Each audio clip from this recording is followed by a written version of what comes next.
इतिहास कभी सिर्फ बीते हुए पन्नों की कहानी नहीं होता। कभी कभी एक हार पूरे भविष्य की जीत बन जाती है।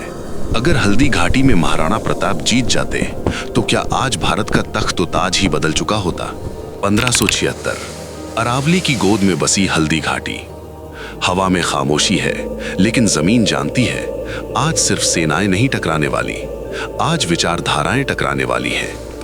इतिहास कहता है ये युद्ध अधूरा रहा, न मुगल पूरी तरह जीते, न राणा कभी हारे, पर सत्ता धीरे धीरे दिल्ली में मजबूत होती चली गई। अब जरा कल्पना कीजिए, वही दिन, वही मैदान, लेकिन इस बार राणा की सेना पीछे नहीं हटती।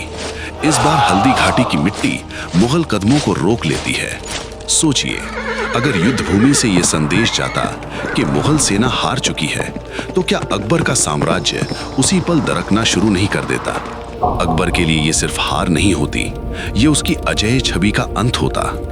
दरबार में सन्नाटा छा जाता, साम्राज्य डरने लगता, क्योंकि डर ही सत्ता की असली नींव होता है।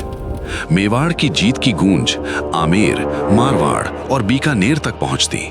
जो राजपूत अब तक चुप थे, उनकी तलवारें फिर से चमकने लगती। मेवाड़ सिर्फ एक राज्य नहीं रहता, वो बन जाता प्रतिरोध की राजधानी, जहां से मुगल सत्ता को सीधी चुनौती मिलती।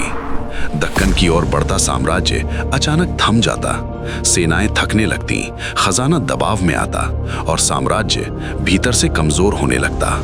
जब सीमाएं हिलती हैं, तो तख्त भी हिलता है। दिल्ली की गद्दी पर पहली बार सवाल उठता, क्या मुगल सच में अजेय हैं? एक अलग भारत उभरता, जहां सत्ता एक हाथ में नहीं, बल्कि कई स्वाभिमानी राज्यों में बटी होती, जहां झुकना कमजोरी नहीं और खड़े रहना परंपरा होता।